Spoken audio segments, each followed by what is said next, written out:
Today we're talking about the only 3 lenses that you need for your Sony APS-C camera. Let's get started.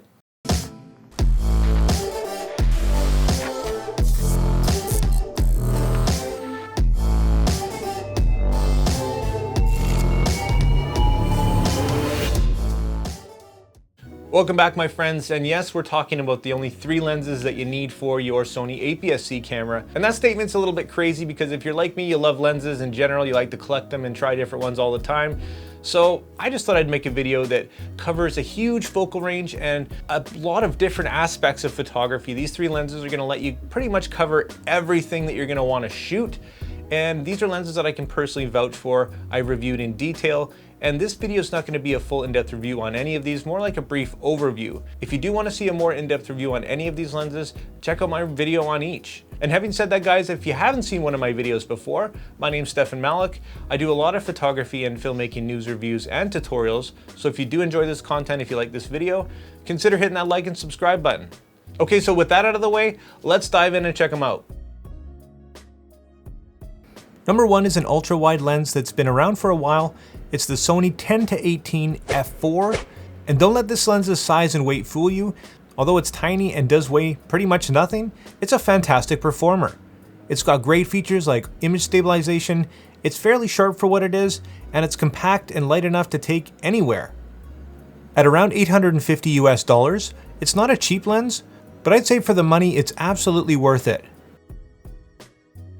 This lens only has an 8mm focal range, which doesn't sound like a lot, but at that huge ultra-wide zoom angles, every millimeter makes a pretty big difference, as you can see here. Here's what that looks like in stills.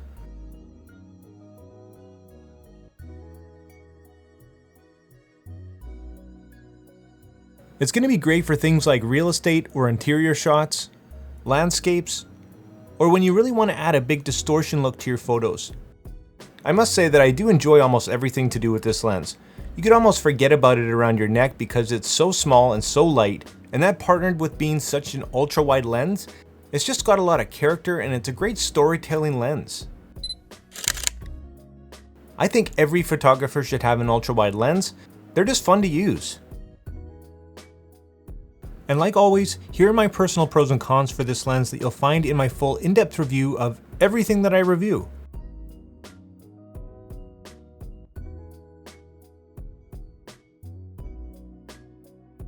Number 2 on the list is a newer lens from Sony. It's the fast standard zoom we've all been waiting for, the 16-55 f2.8.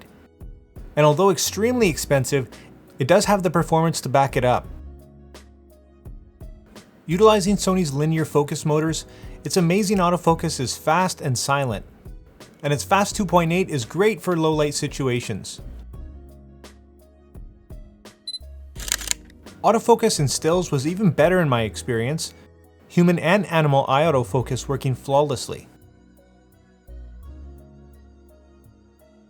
The focal range of 16-55 or a 24-82.5 equivalent makes this a great all-around shooter and very versatile lens. It's also nice to enjoy that extra 13.5mm over the typical 24-70. It's also got a relatively close minimum focus distance of about a foot, which will let you get up close and personal with your subjects. The bokeh of this lens, for me, was actually quite pleasant. It has 9 aperture blades, and well, you be the judge.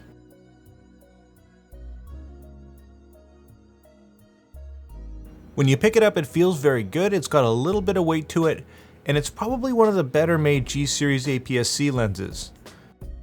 With the lens hood, it measures 5 inches long, and without, it's only 3 7/8 inches long. Overall, it's just a great size and weight, something you can just throw in your bag and forget about and have a great lens when you need it. It's got a customizable focus hold button, as well as an automatic manual focus switch. On the back, you'll find a nice sturdy metal mount, as well as a handy little rubber gasket for confidence, although it's still only rated as dust and moisture resistant. Do note that this lens does not have image stabilization, so unless you're using the a65 or 6600 that has IBIS, you won't have any image stabilization. As far as overall performance goes, it's just on another level compared to the 18-105 f4 and the popular 18-135. And once again, here are my personal pros and cons for this lens.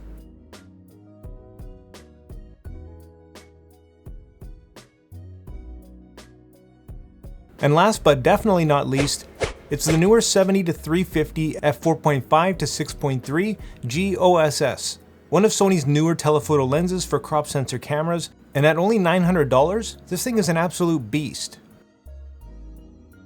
This lens is a great size and weight. It measures only 7¼ inches long with the lens hood and only 5½ without. Fully extended, it's only about 9 1/8 inches long. And this is impressive considering it's quite a capable telephoto, and it weighs only 625 grams, which is about 1.5 pounds.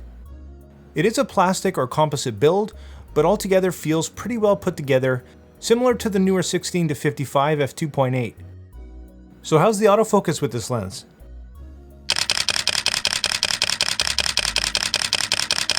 Long story short, it's awesome. Paired with any recent a6000 series camera, in my case the a6600, this thing is phenomenal.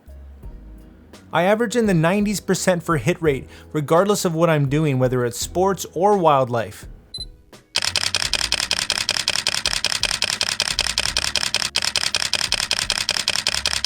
Even despite some user error there, it still manages to lock on and find the subject. Incredible.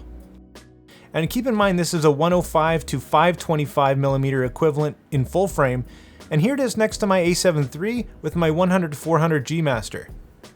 Incredible difference.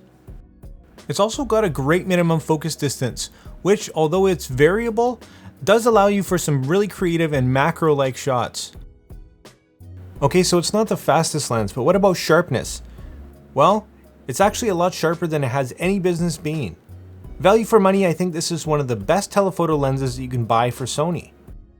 So it's an inexpensive, image stabilized, sharp, good size and weight, ultra zoom lens. What's not to like? Once again, my pros and cons.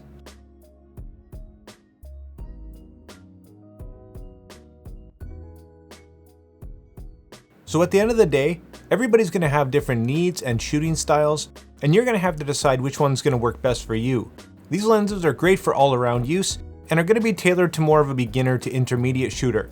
You won't find most of these lenses used by professionals, although they're more than capable of producing professional results. With these three lenses in your bag, you're basically getting a 15 to 525mm focal length equivalent. And this is going to pretty much cover every aspect of photography you could ever need.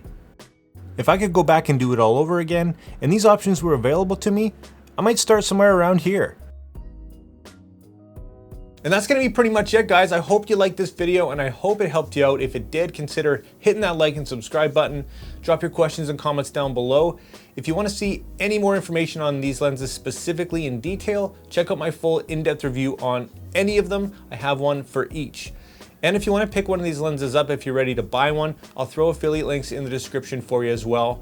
And like always, make mistakes, be yourself, and get out there and take some more pictures. See you next time.